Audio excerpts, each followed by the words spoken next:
अरे नमस्कार भैया, क्या हाल है। तो चले जहाँ से हमने पिछले लेक्चर में छोड़ा था, अब हम लोग वहाँ से आगे बढ़ते हैं। तो बच्चों, आज हम लोग पढ़ेंगे, अभी शुरू करेंगे केपलर्स लॉ से। तो देखिए, केपलर लॉ बेसिकली है क्या कि जब भी कोई प्लैनेट सन के अबाउट घूमता है तो क्या होता है, वो कुछ नियमों का पालन करता है। तो हमारे ऐसे देखिए 3 बेसिक नियम आते हैं। पहला है लॉ ऑफ ऑर्बिट्स। देखिए, जैसे ये क्या है, ये हमारा सन है और जो प्लैनेट है वो एलिप्टिकल पाथ में घूम रहा है। देखिए एलिप्स है ना, एलिप्स का इक्वेशन पता ही होगा आप लोग को, x² / a² + y² / b² = 1। जहाँ ये हमारा देखिए बड़ा वाला मेजर एक्सिस है, ये छोटा वाला माइनर एक्सिस है। तो जो सन होता है वो सन कहाँ होता है, फोकस पे, और फोकस कहाँ होती है, मेजर एक्सिस पे।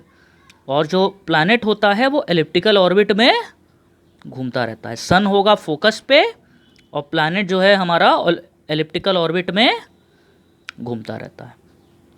तो अब देखिए, अब 2 ऐसी मेन पोजीशंस हैं जिसकी हम लोग बात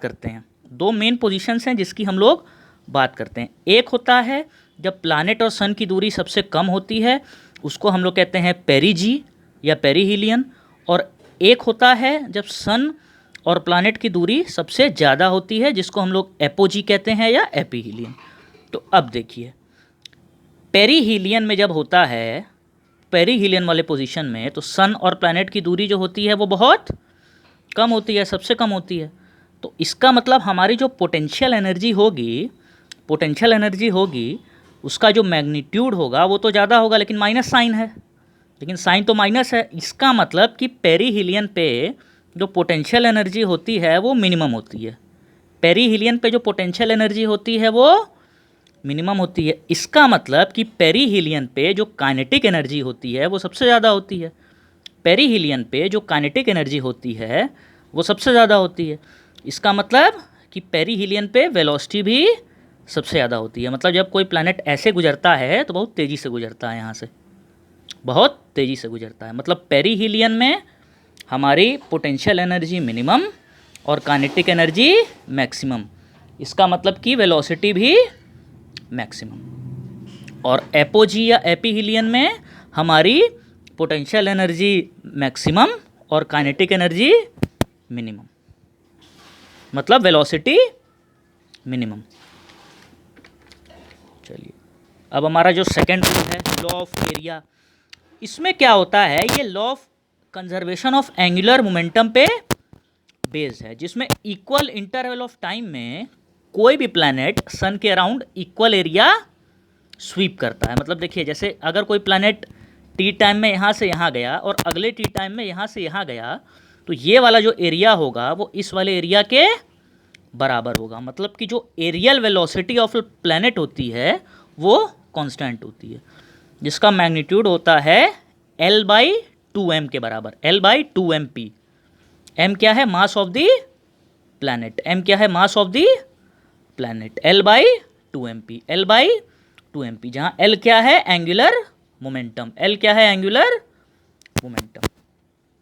angular momentum of the planet about the sun. तो हमारा सेकंड लॉ क्या है कि कोई भी प्लैनेट सन के अबाउट इक्वल एरियल वेलोसिटी से घूमता है। मतलब जो dA/dt होता है वो कांस्टेंट होता है और उसका जो मैग्नीट्यूड होता है वो L/2mp के बराबर होता है। चलिए, अब अगला जो हमारा लॉ है वो है लॉ ऑफ पीरियड। ये बताता है कि जो टाइम पीरियड और डिस्टेंस में क्या संबंध होता है। तो बच्चों, ये कहा जाता है, जैसे इसमें देखिए, ये कहा जाता है कि जो टाइम पीरियड का स्क्वायर होता है ना, वो सेमी मेजर एक्सिस के क्यूब के प्रोपोर्शनल होता है। अब सेमी मेजर एक्सिस क्या है, ये है मेजर एक्सिस, ये वाला, मतलब सेमी मेजर एक्सिस। ये कहा जाता है कि जो टाइम पीरियड होता है वो सेमी मेजर एक्सिस के क्यूब के प्रोपोर्शनल होता है। मतलब t² प्रोपोर्शनल टू a³, मतलब t प्रोपोर्शनल टू a⁴/2। 2 इधर चला गया।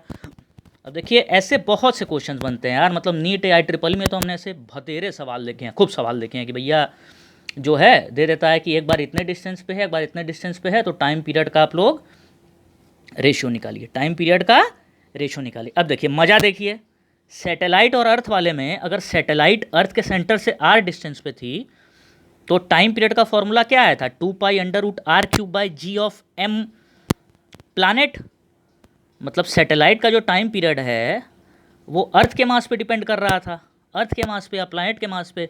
इसका मतलब अब जो प्लानेट का टाइम पीरियड है वो सन के मास पे डिपेंड करेगा, और डिस्टेंस क्या हो जाएगा, a³।